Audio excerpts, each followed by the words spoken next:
Okay, so coming fresh off back-to-back reads of Patrick Rothfuss's fantasy masterpieces, The Name of the Wind and Wise Man's Fear, I spent the next few weeks scouring the Reddit boards for theories and speculation. One of the most common questions in the board, of course, was something along the lines of, I just finished The Name of the Wind and The Wise Man's Fear, and I am going crazy waiting for Doors of Stone. What should I read next to keep my mind occupied so I don't go crazy waiting for book 3? I won't lie. Being many years late to the party in the Four Corners, I was thinking the same thing as these other newbies. There were a variety of answers to this question, but one stood out as the clear favorite.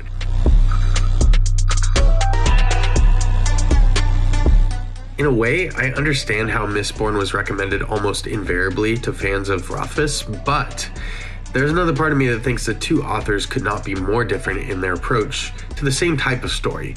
Where Rothfuss is visceral, flowery, superfluous, and sometimes overly self-indulgent, Sanderson is direct, informative, meticulous, and sometimes overly tedious. While I'm on the topic of contrasting the two authors, I might as well point out that they are polar opposites when it comes to quantity. They both write big books, but Sanderson pumps out an unbelievable amount of big books, nay, tomes, every year. And Rothfuss is notorious for pumping out a book at a present rate of one every 5.3 years. And I'm being extremely generous here by counting 2014's The Slow Regard of Silent Things, which is a novella. But it is brilliant and beautiful. I love that little novella, so I'm counting it, and you can deal with that. In any case, Rothfuss and Sanderson are kind of like peanut butter and jelly. Do they go together? Yes, absolutely. Do they have the same flavor? Not even close. And yet, I love them both.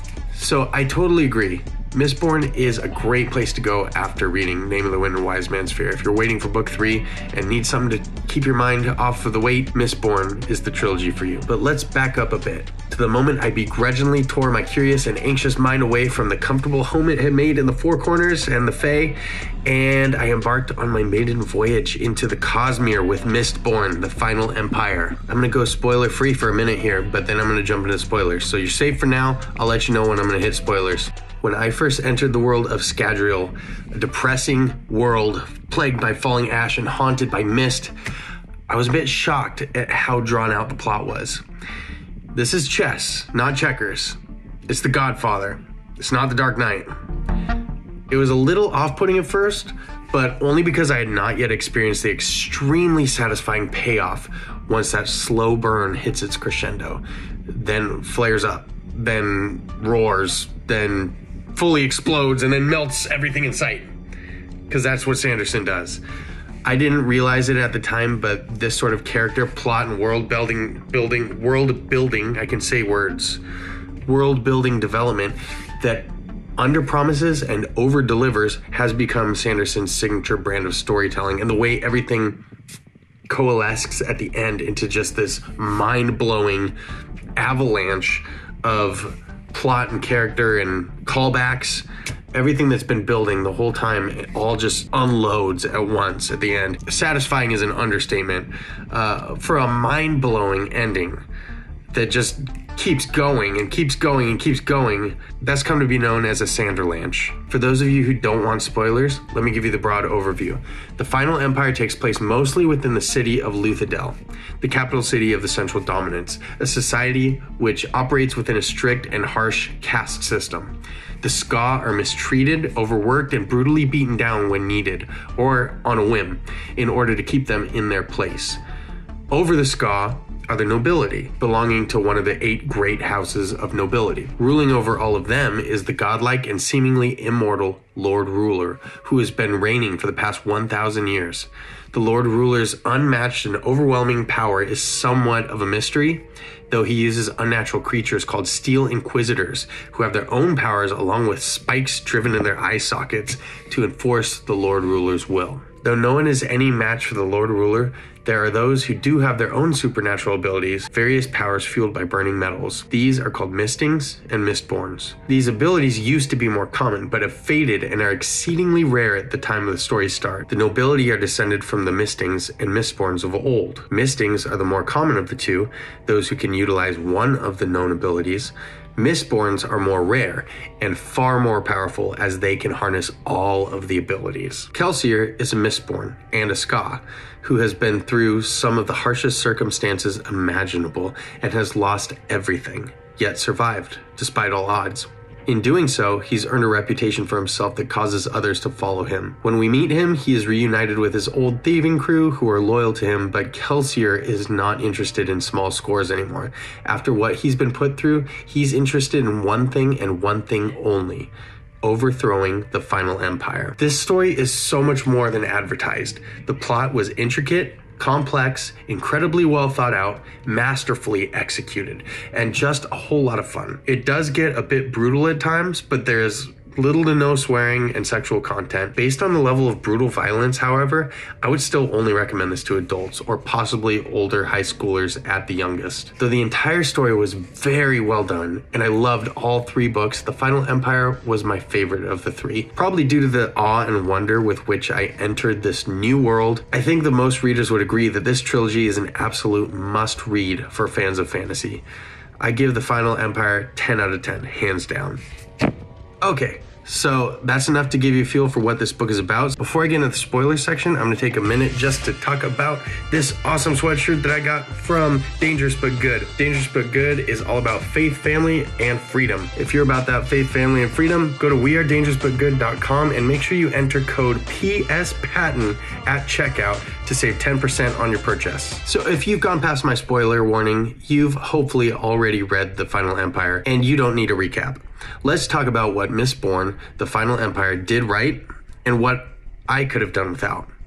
I'm going to start with what I could have done without, but don't worry, it's a very short list. As I said before, the plot seemed overly drawn out, and while it was absolutely worth it, I still think we could have done with a little less tedium. I understand it, I really do. My novel, The Withering, is about half the word count of Mistborn, and I couldn't keep anything straight.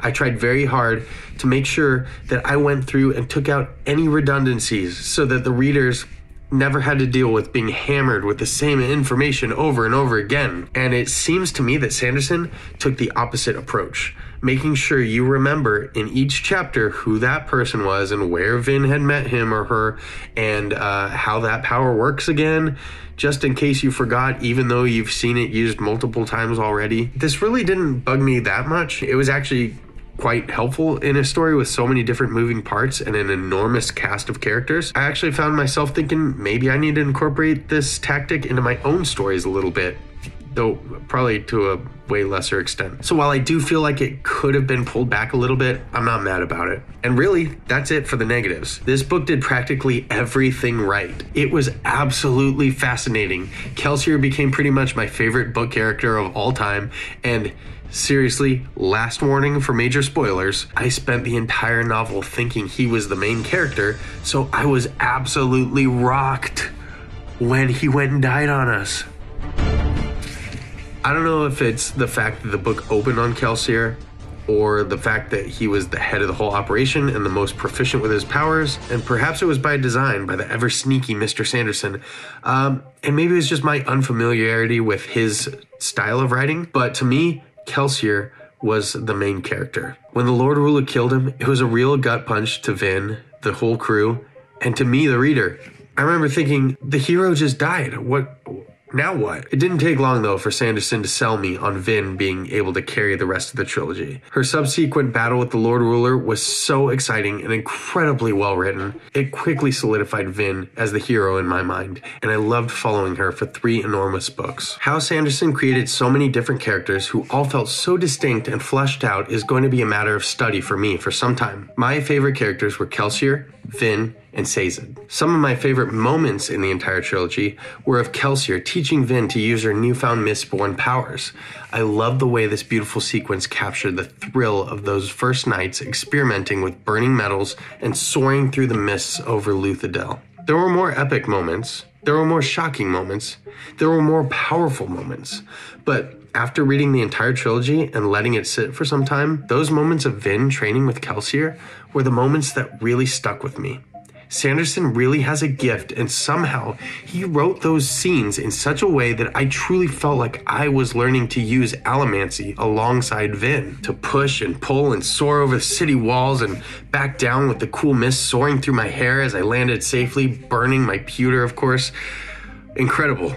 I love the friendship and the trust that developed between Vin and Sazed, and his analysis of everything that was going on the whole time. He was clearly a vessel for Sanderson to explain to the audience some of the more nuanced mechanisms of his unique world and magic system, and I'm here for it. Though Sazed was clearly a device, he was so much more than that, and is the favorite of many readers. Kelsier still sits at the top of my list, followed by Vin, but Sazed takes the bronze, at least for the Final Empire.